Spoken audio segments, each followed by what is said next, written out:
Bonjour à tous et bienvenue à cette nouvelle édition de la revue de la presse camerounaise que nous démarrons avec le Popoli Creator Sall qui signe son grand retour en parlant du Cameroun quand la dette fait bombance. Et d'après le journal Ce Matin, même les nouveau-nés sont déjà endettés à leur venue au Cameroun. Le quotidien Mutation qui parle de la jeunesse camerounaise ce matin nous donne 5 bonnes raisons de ne pas fêter.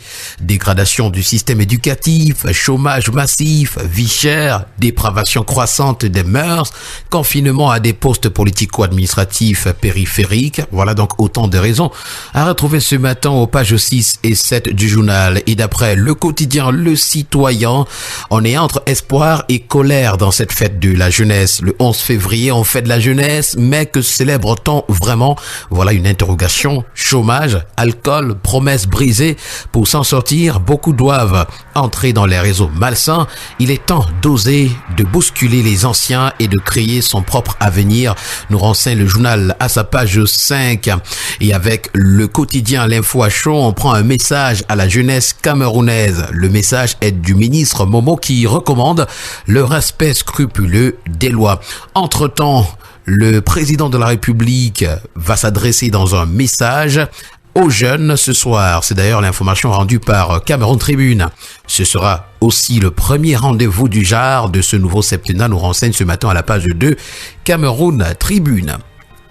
Nous continuons avec le Messager qui revient avec l'affaire des 21 500 lampadaires en nous présentant les éclairages solaires des CVUC.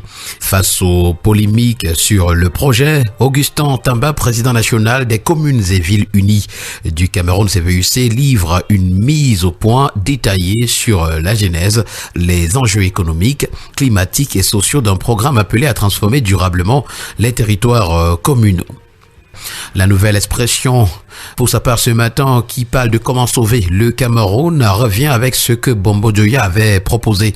Le sultan roi des Bamoun, ami personnel de Paul Biya et haut dignitaire du régime, avait surpris plus d'un observateur à l'ouverture du fameux dialogue national en 2019 par un franc-parler déconcertant sur la corruption endémique au Cameroun, la limitation des mandats présidentiels à 5 ans renouvelables une seule fois, la résolution de la crise anglophone, la lutte contre les détournements des deniers publics et bien d'autres.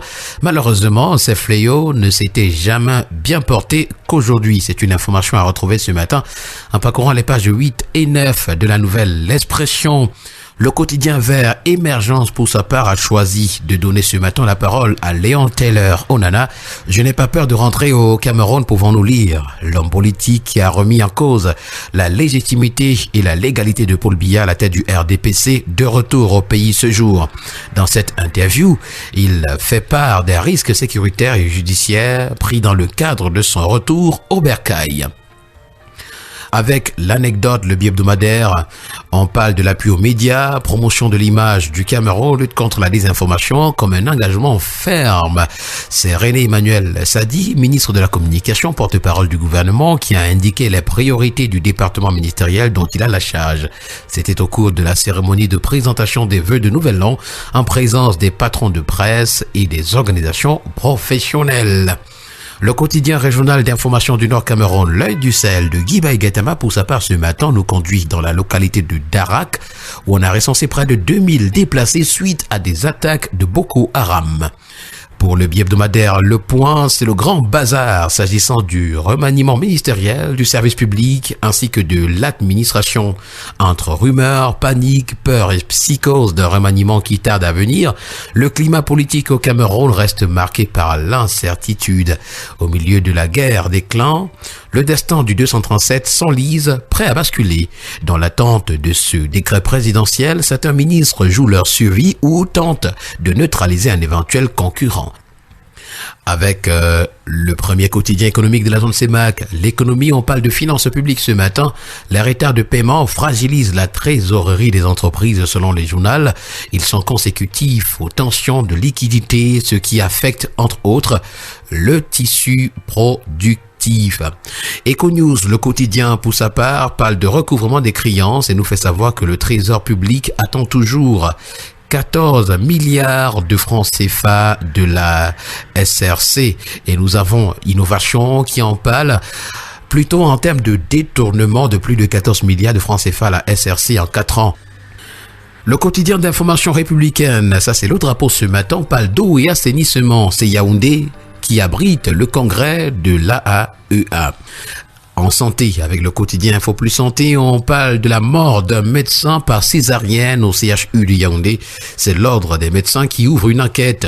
Décédé le 4 février 2026 des suites d'accouchement, la mort du docteur Bengono ressemble à une pilule amère. Pour y faire toute la lumière, l'Ordre national des médecins du Cameroun a décidé d'ouvrir une enquête le 12 février 2026. Nous avons également le journal My Hospital qui en parle en titrant « Décès d'une résidente au CHU de Yaoundé entre condoléances unanimes et quête de transparence ». Également, le centre hospitalier universitaire de Yaoundé exprime ses condoléances et apporte des précisions sur la prise en charge, affirmant que les médecins étaient présents. Il met en garde contre la désinformation qui entraverait la vérité médicale. Toujours en santé, cette fois-ci avec le quotidien Éco-Santé, on parle de diplomatie sanitaire. C'est le Cameroun, fer de lance d'une OMS reformée et d'une Afrique en meilleure santé que nous retrouvons ce matin. Et à la tribune de l'OMS, le ministre camerounais de la Santé publique, le docteur Manaouda Malachi, a porté un plaidoyer vigoureux contre les déséquilibres structurels qui frappent l'Afrique. Joshua Oshi, pour terminer ce matin, s'exprime à la grande une du quotidien bleu d'Amanmana Le Jour. Ce qui est attendu d'un candidat est devenu intenable. Et voilà donc, chers auditeurs, qui a permis de mettre un terme à cette sortie de la revue de la presse camerounaise. Merci à vous et à demain.